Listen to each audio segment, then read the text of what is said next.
Congratulations on your haircut in the movie. Thank you. Thank you. Yeah, they were like, "We have a wig for you." I was like, "Wigs? I got my own." Did you? No, that was my hair. Really? Yeah. I was watching, saying that looks really good, and you've got a great head of hair that I feel like can also look awful, as evidenced by that. But that's great. It's called a period piece. Yeah. And no, I actually remember going up to Catherine Bigelow, who's one of the greatest directors ever. Yeah. And she was like, "Yeah, just pull the hair down. It's kind of the style." And I was like, "Yeah, totally." And then kept trying to sneak it back to the scene. I wanted to do a lot of like, Your Honor. Yeah. And she was like, no, it's not how they wore it. And I was like, okay, I'll put it back. It's fine. It's so weird to think that there was just a time where everybody was totally fine with like just hair.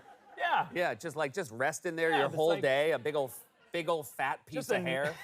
Just a nation of like skater kids being like, hey, Yeah. I'm also a lawyer. Yeah, exactly. Yeah.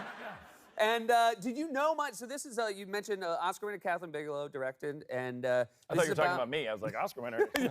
Let's not jump the gun, but I'm feeling pretty good. Yeah. Well, the hair will. The hair will win. Yeah. Did you know much about these Detroit riots? I had heard about it. Yeah. I'd heard a little bit about it, but nothing in detail. And it's unlike anything else I've seen. To say it's the best movie I've seen in a long time is such an understatement, because it's almost, when I came out of the screening, this girl was like, people are talking about virtual reality. That is virtual reality, and that's what it is. You're immersed in this movie in a way that when it ends, you're like, what just happened? You were in some weird time portal, and it should be a mandatory screening. Everybody should see it just to see what fantastic. Congratulations on it. Thank you. And obviously that's Detroit. When we first met, we're both Detroit. Red Sox fans. We met in Detroit. We're Red Sox fans. You're from Massachusetts. I'm from New Hampshire. That's true. Now, as someone from Massachusetts, do you think it's okay that somebody from New Hampshire is also a Red Sox? Do you count us? Yeah, but like you're like our JV squad of fans. Yeah. Okay. I got you. Yeah, it's like we ride in the bus and you guys ride in the cars behind the bus. That sounds about right. Yeah, and you're like, go Boston Red Sox fans, and we're like, thanks guys. And yet neither of us. We are both without accent. It's true. Did you have to get rid of one? No. Yeah. No, I grew up in Newton, Mass, which is the least street place, I think, in the suburbs of Boston. I should point out to the people in actual Boston, you are the JV. That's right. Yeah. That's right. Like Newton, it's true. Newton is to like Southie what New Hampshire is to Newton. Oh yeah, right now some guy's going, is he giving that New Hampshire kid a hard time? Yeah. I'll give you a hard time, Newton. That's what they're saying right now. There you go. So you have a Boston accent. You can do it. Yeah, I can dust it off anytime. Yeah. Usually a couple drinks helps. Yeah, it does. Or it doesn't even help, it just forces its way in. Yeah, exactly. Yeah. People are like, oh, when he has drinks, he does the Boston accent. It's like, no, what's happening now? You also, something else we have in common, well, you have a couple. You have 2 kids now. I Two do. girls. Yes, we're multiplying. Beautiful girls. And yet, this is interesting to me because I'm on the first one. I've heard that you have some issues with the baby products industry. You've heard from who? I've heard, look, I've read some negative Yelp reviews that are very much in your voice. That's what it is. Yeah. Oh, good. At least you've been tracking. No, it's so funny. You find yourself, because it's the most amazing thing in the world, but you also feel like you're on duty, so you feel kind of stressed out as far as you want it to be perfect. And when they're really young, little things drove me insane, like wet wipes. Yeah. Does anybody have kids? Nobody has ever had a kid? No. There's these little bags of wet wipes that you pull out and you wipe bums, but the problem is you never pull out one. They're like bunched in 200. Yeah. So you're holding a kid that's like 7 days old, and the first thing she's seeing is this giant person being like, like throwing this thing and like trying to get one wet wipe out, and the baby's like, this is the worst. Emily's like, what's going on? I'm like, I'm just terrifying the child. It's fine. And then just last week, my youngest daughter got a onesie that had color-coded buttons. And I had to take a knee. It was like an emotional moment. I went, thank you, whoever invented this. Oh, yeah. Like when a kid's moving around, you're like, where does the button go? And then my kid gets up like this, and like her shirt's like that. There are times where my wife will be in the other room and can hear, no, I'm not even saying anything, she can just feel frustration coming. Oh, yeah. It's like, is everything all right? I'm like, it's not going great with the onesie right now. That's nice. At least you explain it. I just go, yeah. Yeah. Is everything all right? Yeah. Just When, one sec. You walk over and like there's a new child-proof lock on something and it's the first time you've seen it and you get over and like you immediately get flop sweat because you're like, I have to be and as then an Mission adult. Impossible starts playing. Yeah. It's like ding, ding, ding, ding. Yeah, because you're like, I need to be able to figure this out in 20 seconds or else I'm gonna be shamed for the next year. But you're also going up to it with a task because your wife would be like, hey, can you go down and grab that thing? And you're like, yeah, totally. Oh my God. Yeah. Oh my God, do you pull it and then push it? And do you talk to it and then pull it? You're like, do you have to play Twinkle Twinkle and then it opens? Like, how does it happen? How does it work? Your beautiful wife, Emily Blunt, she is in a film that you wrote and directed.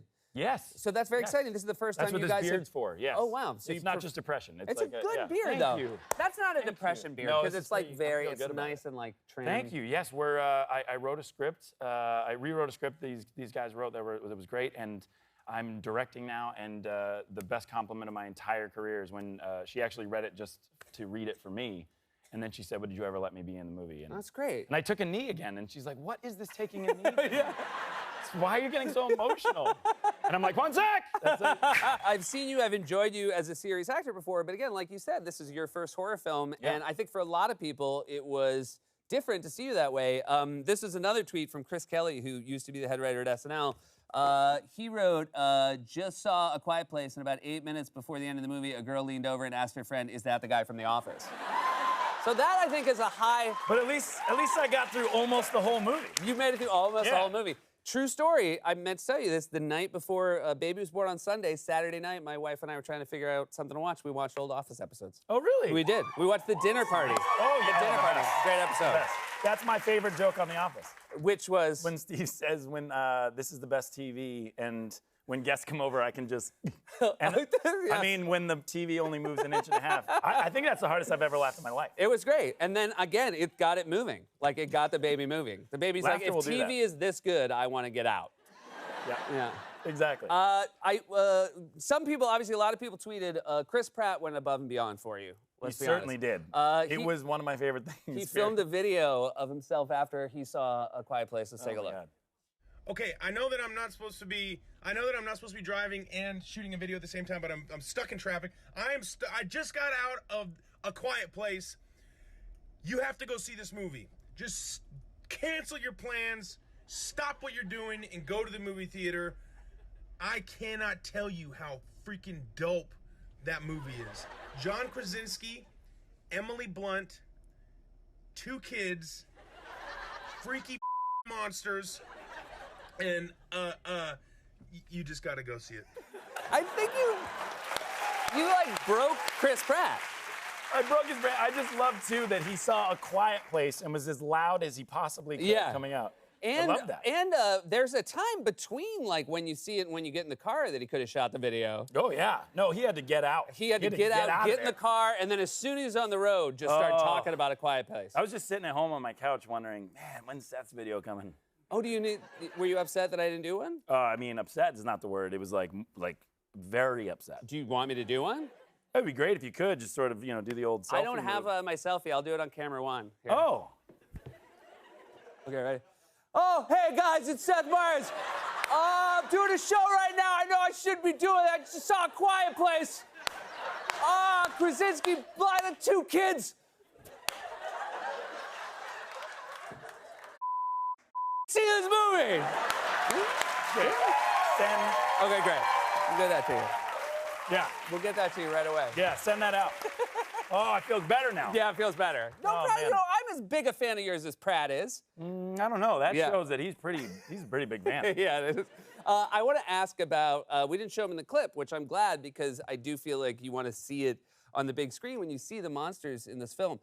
That is such a huge decision you make as Oh a my God. director for one Yeah. of these things. How does that process even happen? You know what's funny? I so nerded out on this movie. I went so deep with all the details on the family and the circumstances they were in. So I wanted to go that far with the creature, and so I had a whole backstory and where he comes from. Of course, it's a dude. What? I don't know why I'm saying that. It's both.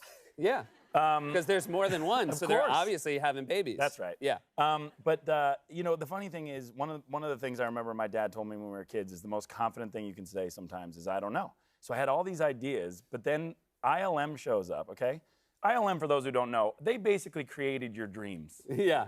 Okay, they created everything you love. And there was a guy named Scott Farrar who's one of the original guys at ILM, and this is the type of dude who at lunch he's the nicest person and would be like, yeah, when we were doing that scene in the kitchen with the raptors for Jurassic Park, and I was just like, wait, what? Yeah. You're just dropping that over lunch that you created the raptors in Jurassic Park? So then when I had the idea to do the creatures, he was so involved in the details as I was. And then one day he goes, "Could you do me a favor?" I said, "Yeah." And he said, "I'm having trouble understanding how he's walking. Would you do it for me?" And I got on the ground and crawled like it, and he videotaped it. I'm pretty sure that was him just punking me. Like, I don't think he used that at all. That would be so great if that guy has just cell phone videos of big stars walking like monsters. He's like, you can't believe how many Yeah. people fall for this. They are so dumb. Yeah, that's the thing about actors. They will do anything if you have a camera. This film is so fantastic. Thank you so much. You co-wrote it, you starred in it, you directed Yes. it. You have directed things before. You've never directed horror before, though. No. And Why would I do that? yeah, well, I mean, it didn't seem like a fit for me either. But it's the #1 movie in the country. How did it come about? How did this? It was really interesting. I was about to start this show, Jack Ryan, that I was doing, and some of the producers had this script, and they said, would you ever act in a horror movie? And I said, ooh, I don't do horror, but thanks anyway. And they said, it's about a family that can't make any noise, and you have to figure out why. And I went, damn it, it's one of the best one-liners ever. And I read this script, and legitimately, yes, I love that everybody says it's scary, and it is. It's really great. But there was something in there, the deeper theme there is parenthood. And I actually was holding our 3-week-old daughter while reading the script about a family that would do anything to protect their kids. And I was like, oh my God. I was using the baby to wipe the tears. And Which, by the way, we have to talk about your baby. Well, I do want to say thank you guys. Thank you. And don't worry, I'll bring it full circle back to the movie. Yeah, I'm no, I selfish, wanna but tie it I in. want to talk about this lobby hero you became. Well, look, my wife was the hero, but it does tie into the movie because I would have thought the most terrifying birth this weekend was there's a birth in this movie, and this is a movie about you have to be quiet or else the monsters. Yeah. And so Emily has to do a scene where she's birthing without making a noise. Yeah. It's terrifying. It's terrifying. And then your actual wife, gives birth in the lobby, and you're like, that was nothing. Because you think monsters are scary, but nothing's more scary than like, oh my God, our doorman is gonna see my wife's genitals. Okay, so wait, I thought about that doorman when you were telling the story Yeah. because you sort of skipped past him. You were like, Yeah. there's a doorman, and then you thanked him very nicely. But I just imagine what that guy's doing, like, hey Seth, how you doing? You guys going? Oh my God, it's a baby. Oh, that's a baby. That's a baby in your sweatpants. Like, did you shut him down forever? I gotta be honest, and I hope he doesn't take this the wrong way, I wasn't focused on him. Like during the birth, It's I was fine. like, I hope Kevin's okay.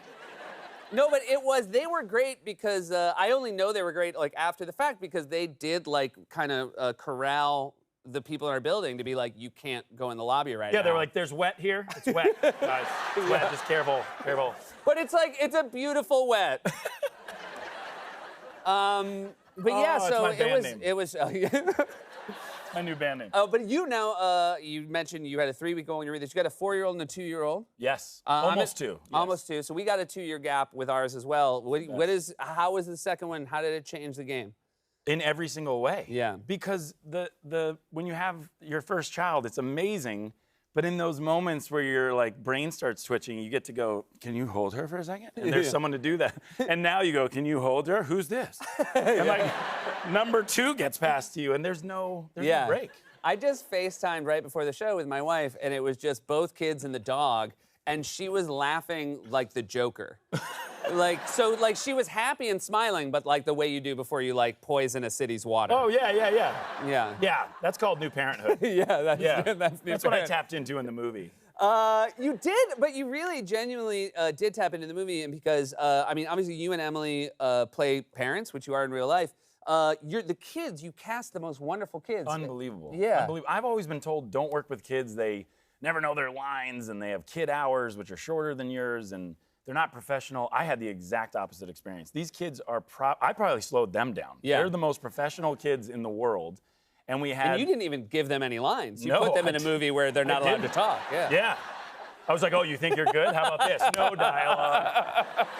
Deal with that, kid. Oh, you did deal with it. Oh, wow. You did very well. And I mean, did you just know? I mean, I'm guessing you cast a wide net of trying to find kids to play in this film. Did you know when you found them, like, oh, these are the ones? Instantaneously, yeah. So Noah Jupe, who plays my son in the movie, is unbelievable. He was in The Night Manager, and he had just worked with George Clooney.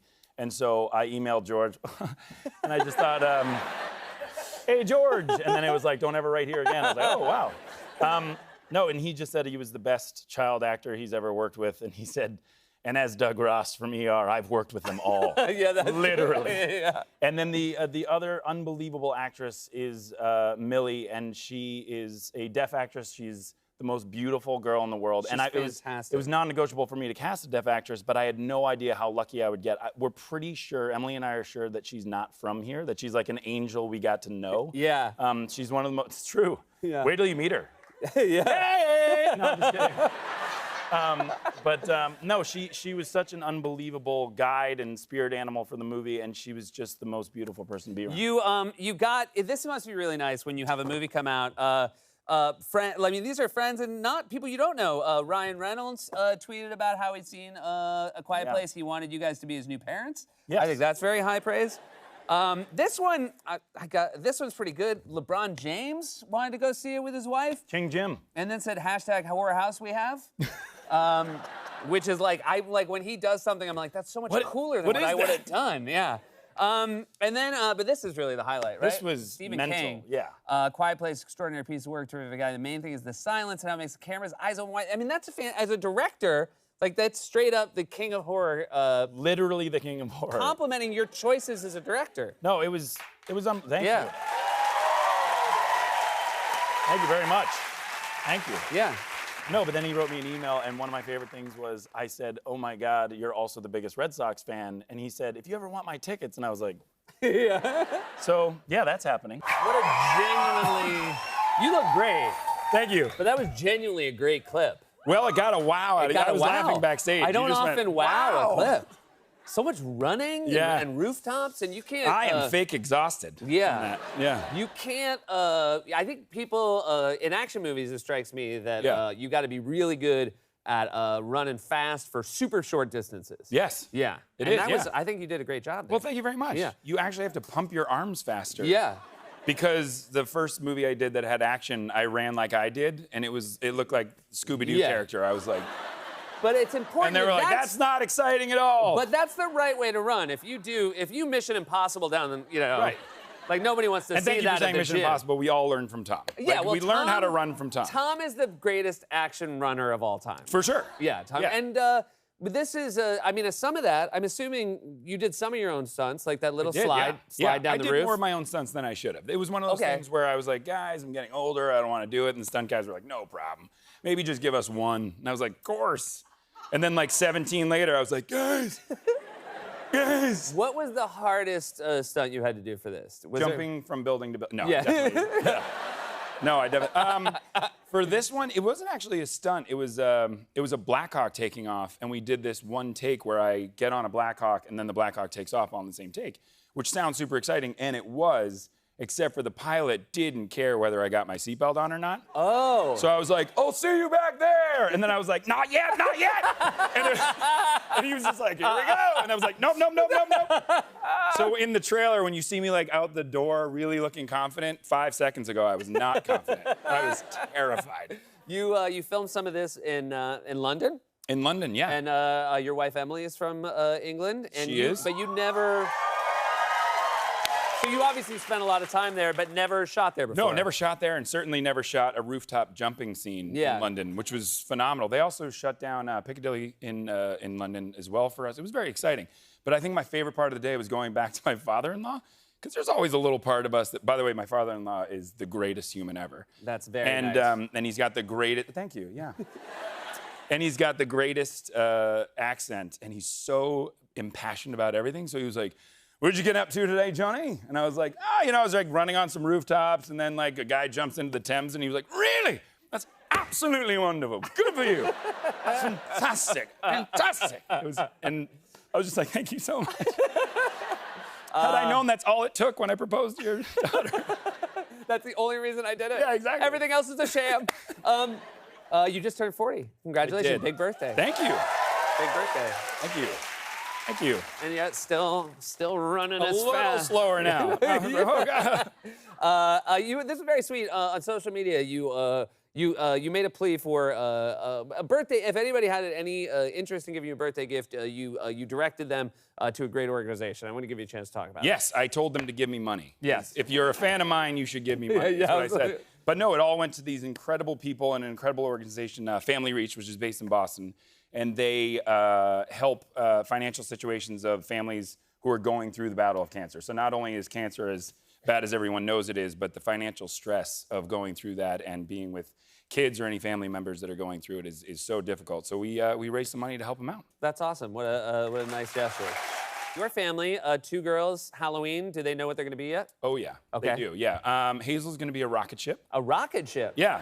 Like a full rocket. I was like an astronaut. She was Okay. like rocket ship. And I was like, astronaut. She's like, no, it's a rocket ship. Gotcha. Now, does the point of the rocket ship the head? Is that like, Yep, does it go correct. this way? She's Okay. like in the cockpit. Okay, gotcha. Yeah. And then my youngest is going to be a cat. Okay. And I said, so what should I be? And the youngest says, you should be an alien for Hazel's rocket ship. And I Yeah, said, that's very good. I said, well, it's so nice. Maybe I'll be an alien that has cat ears on it. And she goes, Daddy, I'm the cat. I was like, okay, jeez, I get it. Thanks. And then she Wow, like stabbed very- me with a Barbie leg. I was like, oh. Yeah. Do you, fellow New Englander, do you have any good Halloween memories of your days growing up? I have tons. Yeah. My birthday's around Halloween, so it was always that big month for me. But do you remember Spooky World? When it was mentioned to me today, I It was on the some, like- radio, and it was Spooky World. Okay. Not And ringing any bells for Not, you. like, it kind Now of I'm was ringing a embarrassed. bell, but I never went. I never went to Spooky It's World. basically our version of all the amazing special effects LA, scare areas. So a guy came to Boston and started one Spooky World. It's not quite as well done, but it was just so many good stories. One of which was I go through the haunted house. I'm terrified of all things scary. Is anybody else? No? You guys are all. And where was You're it? terrifying. Was Spooky World in Boston? Oh, or? no, in the middle of nowhere in a farm that Okay, was gotcha. terrifying and Yeah. scary, and they had a haunted house, and I just loved, there was one father with like a 7-year-old boy going in front of me in line, and the kid was like, I want to go in. He's like, you know what? Let's not go in. I think he's too young, and I think he's scared, and I don't think we should do it. And the kid's like, no, I'm fine. And you could tell it was definitely the father who was terrified. So as he's going through, he's like, I don't really think we should do this. I don't know. So we got in, and the first turn we took is Dracula coming out of his coffin. I kid you not. Dracula's like, bleh, and he goes, and just, hit Dracula, and Dracula was like, no! And the coffin went back. And then I swear to God, as we were leaving, I saw Dracula talking to a cop and the guy. And Dracula was like, oh, he hit me. And then it was fantastic. We're at the price of admission. That's I mean, to see a Massachusetts guy punch Dracula. That's why they have, there's almost no reports of vampires in Massachusetts. Because No. they're like, it's not worth the trouble. Yeah, you'll just get cold cocked. Yeah, you'll get cold cocked, and also their blood's got a lot of alcohol in it. It's Yeah, not good. Yeah. totally. It's mostly beer. You can't bite and drive in Yeah, Boston. no, Yeah. absolutely not. You've been name dropped a few times on our show recently by other guests, Really? which I think is very high praise. It's great praise. Chris Hayes. I went to college with Chris You Hayes. went to college Yeah. with Chris Hayes, and you guys were in the theater department together, or He was in the theater department, Okay. and I was just like arm guard number 4 in whatever I could get. was that so your early days? This is very healthy yeah. for people to hear. I think, especially young actors in college. I you was don't ready always... to be a professional chorus member forever. Yeah. It was great. Did you guys? Is it true that you did a Die Hard play? Yes, he directed a play called Artistic License. Brown is an amazing school and does all these. It allows you to take big risks. So we did. We did Die Hard the musical at Brown, and Chris directed, and he was the most amazing director because I was, scared guest number 6. I got to just watch Chris, and he was the most intense director, but really enthusiastic. So you'd see him doing this, like this. And then whenever somebody had a nice moment, he would go. And I was like, this guy's incredible. But there was an actor, actually, he was so intense that I remember we were rehearsing and the sets weren't done yet. I didn't know that. So these sets, it takes place in the Met. And so the Temple of Dendur, that huge ancient thing in the Met, we had built it out of styrofoam, but it looked real. So we rehearsed, and our lead actor goes up there. And I actually have this emblazoned in my brain. He started singing the song, and it was to his daughter, and he was playing John McClane or whatever. And he goes up on there and he goes, I swore to protect her and keep her from harm. My life gained new meaning the day she was, ooh, ah! And he fell a story and a half through a styrofoam set. And I was like, oh my God! And Chris was like this, it's all right, you're all right. This is the definition of unfinished business, my friend. I mean, this is full circle. You're our first guest, one that I've given the hug to. since bad times. First guest On we're camera, letting to sit. be fair. You're, yeah. you're hugging people like crazy on the Oh my street. God, everywhere, in public, in streets, in stores. You are the first guest we're letting sit in this chair because you were our last. It's true. You were supposed to be you are the last guest that canceled on us before we. Well, I'm that's putting debatable. it on you. That's debatable. It was March 12th. I got the get in the car, get out of the car, get in Yeah. the car, get out of the car. It was the way. I mean, we were sort of. I think we knew it was real because we know you to be a solid guy who would never shirk your commitments. And the fact that you said, "Hey, I don't think I should come," Shoemaker and I looked at each other and said, "Well, I think we gotta get out of here too if Krasinski's out." Did Jack Ryan just say we got to get out of here? Yeah. Everybody just starts heading. You gave us one of those Jack Ryan boards with like the yarn going over to different pictures. Yeah, exactly. Exactly. Yeah. That's what I was doing. The other trippy thing is not only did you cancel March 12th of last year, and again, I want to keep saying you canceled. Yeah, it's really subliminal, but it's really working. I'm feeling And then worse. I don't want to like put this on you, but like you canceled, and then everything went south. I don't know if you're the first. I think the domino next or not. day the NBA went, they heard I canceled, and they were like, oh my God, we're out. But it was the crazy thing is you're here promoting the same movie. Yes. I mean, that's really the trippiest part. It's part 2.2. It's part 2.2. So this is a full 14 months since you were full 14 supposed months, to release it. Yeah. It's the most bizarre thing to make a movie and then not put it out. But Right. clearly the world was going through something more bizarre than not putting out a movie. So there was very little emotion in making the decision to not come to this show. Now, making the decision to hold the movie was a bigger deal, but not coming to this was easy. Yeah. It was like But the other thing that must have been nice is if it had been the first Quiet Place, I was thinking about this, I feel as though, because you had this idea that was very novel and no one had seen a horror movie like that. And I think anytime you have material that you have to hold, in the back of your head, you're thinking, what if someone else comes up with this idea while I Yes. have it done? So at least it was a sequel. You'd already sort of planted That's the true. flag. Yeah. Yeah. The weird part was because people knew the movie, I started getting texts, one of which from Maya Rudolph.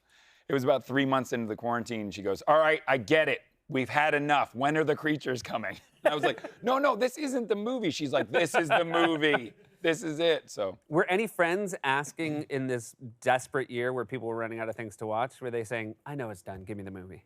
Paul. Oh, yeah? Maya's man, Paul Thomas Anderson, Yeah. who was also my filmmaking hero, literally said exactly that. He was like, no, I totally get it. It's a tough decision. Do you have a print of it? Can you just send it over? And I did. You did.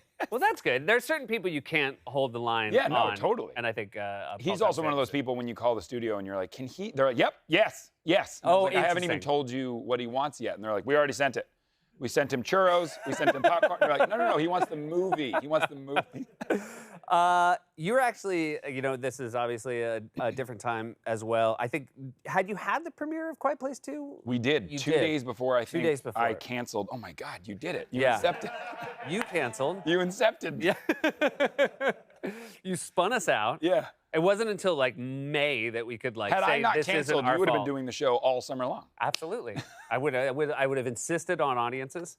But you are now, because you're not doing a premiere, you already did it. Yep. You're going theater to theater, which is a pretty cool thing. Well, this is my thing is we're so excited to be one of the first movies back. Yes. And I feel almost a responsibility. I had an emotional connection to it because I was one of the last movies to almost make it to the starting line. Then I thought I'd bookend it. Not that anybody else cares, but I think it's kind of special. Right. But if you're a fan of the movie, I wanted to bookend the pandemic for you. And I think the other thing for me is it's not about our movie. Sure, we hope you come see our movie, but at this point in time, it's about movies in general. It's just about getting back to the theater, getting back to being together, which we're going to be doing here soon, I'm sure.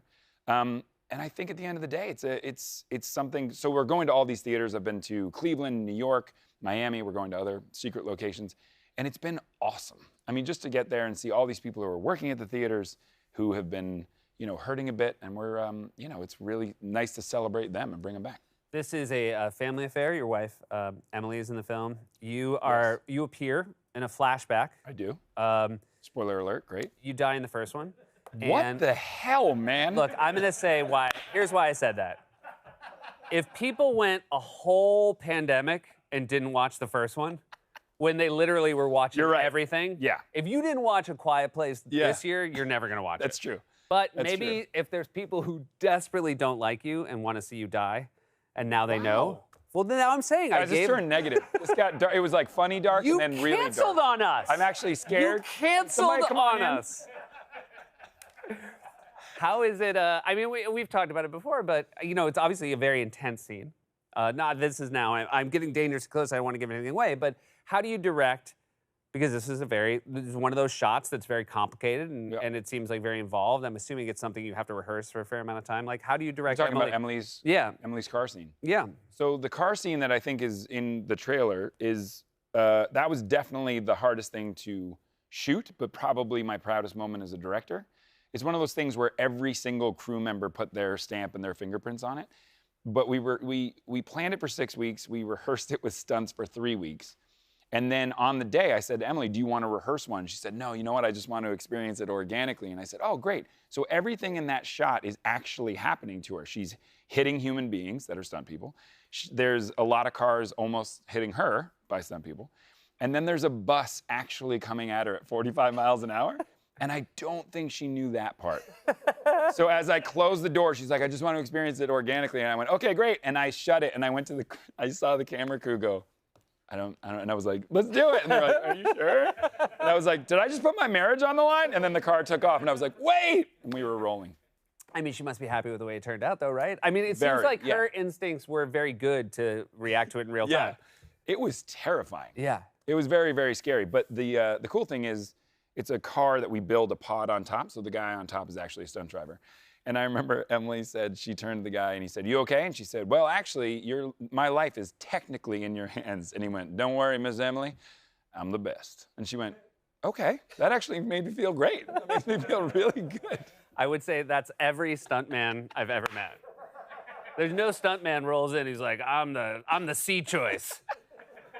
I'll be honest with you, Miss Emily, I am mediocre. Wait, I think a few guys fell out for me to get this job.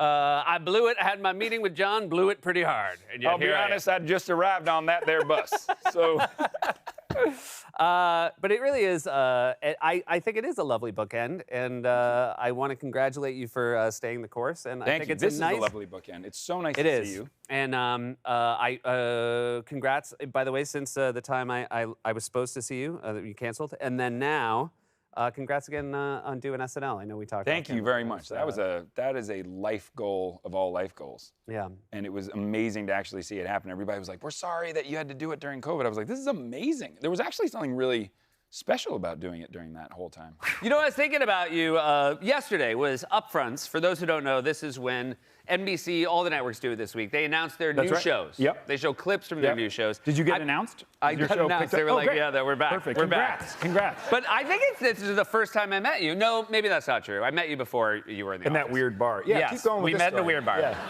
But then we professionally met. So in 2005, they announced there was going to be this adaptation of this British show called The Office. And Yep. look at these babies. Look at this group. Yeah. I remember that day very well. It's so funny because everybody's really excited. It's the beginning of something. But of course, you don't know if the show's actually going to work yet. You just know it's Yeah. going to be on TV. Well, I was a waiter when that show got picked up. And then I went back to waiting tables after the pilot. So I had no idea what was happening. And then So they you said, shot a show, and then of course they give you a little bit of money for the pilot, but then you just have to go how back much to the confidence did tables. I have in the show? I was like, I don't think so, guys. I'm going to head back to this. When you told your manager you're going to do it, he's like, "We'll keep your spot." Exactly. Yeah. That's basically right. Yeah. And then I remember arriving there, and I had no idea what the upfronts were, and it was my first red carpet, and I was terrified. There was like 300 photographers. And the producer was like, all right, guys, here he is, John Krasinski from The Office. And I stepped out, and everybody picked up their camera, and then they went, who is it? And they went, John Krasinski. And they went, no, that's all right. And then one guy went, hey, buddy. There you go. And I was like, what? I like to think that he actually made the fart sound as he did it. He's like, I'm going to take one, but I'm going to make a very obscene sound. I do want to find the photo, because I think it would be like me hitched from the side. Time is a flat circle. There's a office. Whoa. There's a new. Yeah, Whoa. I'm getting real deep now. But there's a new, sort of based in the world of The Office show that's going to be on AMC. Yep. Donald Gleason, who's also in In Fountain of Youth. Yeah. Yes. And this is a fantastic fantastic film. It's Guy Ritchie, who's It an is. incredible director. It's you and Yes. Natalie Portman. I And mean, based I would have said yes to being a waiter in this movie. in a Guy Ritchie. Yeah. Guy Ritchie, I mean, I feel like the first time I guess Lock, Stock, right? Lock, Stock, and, And then that- Snatch is one of the best. And those, movies I've ever yeah, seen. I think seeing those, it was like, oh, there's a whole new style of filmmaking, and it's so exciting that he's I still worked on making an movies. accent for the movie. Wasn't necessary. Yeah, I was Very gonna clearly. say. Very Did clear, you yeah. show up and offer it to Guy, and he was like, and we're gonna pass? Thanks anyway. No, but it is hard not to do the accent around him, and it's super embarrassing because you walk into the trailer and he goes, John Ski! And you go, hey, and he goes, Mr. John, you want to sit down here? And you're like, yeah, that's right, Gov. And he goes, nope. And you go, yeah, I'll just go back to being American. McDonald's, stuff like that. Natalie Portman plays your sister in this Oh, film. she is the best. It's really nice. There's also, you know, this is a very fun. There's a lightness to this film that maybe Yes. isn't in every Guy Ritchie film, Oh, and no, it's yeah. just sort of a delightful to see the two of you having so much And we fun get to together. play siblings, Yeah. which is nice, instead of the romance between two people. Yeah. She's one of our greatest actresses, but to see her have so much fun in this movie and Yeah. be so funny, it was And just a she's very blast. capable of being fun and funny, and doesn't get 100%. those opportunities as much as you would like. Exactly. There's also, you've been, I feel like, doing a lot of stunt work in recent years. Yes. This obviously called for it. Did you do it in this one? Yes, and it was funny because Guy just assumed that I would do it. So he Okay. was like, Johnny, just hop on the scooter then. And I was like, oh, yeah, I don't know. I don't Was know it if the I same as the fully- camera? It's the old camera? That you... This is going great. We can edit all this out. We'll put in accurate sound effects Yeah. for both things. Yeah. There was a stunt where I remember he said to me just very confidently, he's like, right, and then you're going to run for the moving train and you'll hop on the back. And I went, ooh, that's like Buster Keaton stuff. Yeah. I don't know if I'm ready for that. And sure enough, we were shooting it and I ran for the train. And because, weirdly, I think it was because of dehydration, my legs locked up. Okay. And when I tell you it's probably the most pain I've felt, you can see it when you watch the movie. You can see that as I'm running, I'm trying to be like, look really, oh my God. And you can see my legs just stop working. And then I kind of like Tin Man it to the, yeah. It's a great movie. You're gonna love Surely it. there were no other takes? He had to use your Tin Man legs? Well, I said to him, I said, I knew that if I missed that train, Yeah. I was never gonna be able to walk again. So I just ripped all kinds of Yeah. muscles doing it. Yeah. It's very funny to think that he would just be like, no, we have to wait for the next train. You're like, oh, this isn't a train for the movie. He's like, no, we gotta we wait don't 2 own hours. this train? He's like, oh God, no. We No. can afford a train. We couldn't even get a ticket. That's why you're running.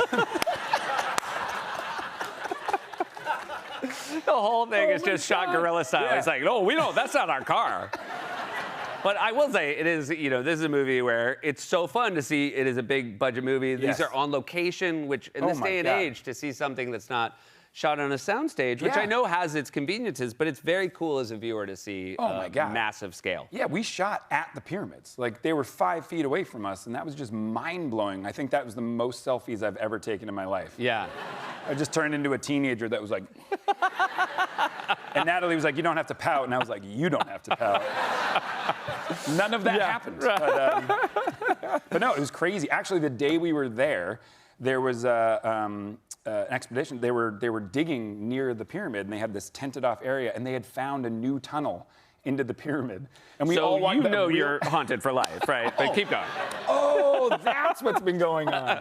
I see. So a new tunnel? Yeah, a new tunnel. And we all went around like, oh, let's see it. And the person was extremely protective. They Yeah. were like, oh, because they thought that I would discover it. Like, yeah, just excuse me. Hey, look at this new tunnel. And they're like, pfft. You're like, hey, I remember you. There's that guy. Why are He's you like, here? John. Wow. What What did you say? The Earth's flat time? What did you say? time is a flat circle. Sure. Although time is a circle. Hey, you're back on stage. This is really exciting. It is. When was the last time you did a show in New York? 2016? I think that's right. Yeah. Yeah, I did so a Dry show at Powder. the Public. Dry powder. Yeah. Good for you. And but this is a You have whole a great other thing. set of researchers. Yeah, we really do. And they tell me right before you come on. So it's I powder ama- the Public. Yeah. You're like 2016, 17, 16. Okay, great. Let's go. And then I look like that's the part where I'm like, was it 2016? I can't remember from 5 minutes ago. This is a one-man show, though. This is a one-man show, which is a real strong decision. I'm very impressed with it. Yeah, I'm very thank you proud of very you. much. It's really cool. That's really cool to say. Yeah, I just really wanted to do something totally different. And now we're 1 week away from opening, and I'm like, this is totally different. Oh my God, totally. No, but it's really exciting. The play is amazing. Penny Skinner, the playwright, is fantastic, and Sam Gold is one of my favorite directors, and he's directing it. I think a lot of actors would say this, that it's the easiest when you're like, how can you remember all that dialogue? They'll say if the writing's good, it's easy to remember. Exactly true. Still, when it's a one-person show, that's a lot of dialogue. A week out, how are you doing with it? Can these cue card guys come with me? Oh, yeah. That would be great. If you could just do this and then drop it, How and are then you? I'll feel safer. How are you with spelling the words right? Because they've got like a. That's not Are you a stickler? That's not Are you a stickler? Get out. Just walk out. He doesn't deserve you. First, is it true? First role on stage, and again, the researchers told me, but you were Daddy Warbucks, 6th grade. Thank you. Yeah. Yes. Why do you think you got cast as Warbucks? Well, I had a new take. I went, I'm going to go full head of hair. And they went, whoa. I was in 6th grade. They didn't bald cap you? Because No. to me, the delight is a 6-year-old in a ball cap. No. Sixth graders. Sorry, I had a full suit and everything. Also, Annie was 4 feet taller than me. Really? And so I was like, Annie, do you want to come home with me? And she was like, not now. And I was like, yeah. It was great. I love Everybody it. loved it. It's a real a swap of the dynamics. I want to talk about something that is it's a little hard for me to talk about, but okay. you got a little boat.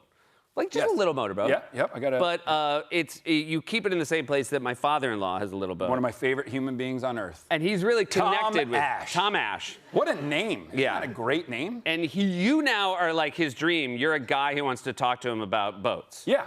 Whereas I'm his de facto son-in-law. Oh my God. You know. You show up and I'm like mist. I'm immediately just like, he just like walks right through me. He just always is looking at you going, see this, Seth? That's what a real man talks about. Boats and fishing and not talk shows. Yeah. And I'm like, no, and you know what I always say? I'm like, he's doing a one-person show. He's not who you think he is. And then I turn into mist.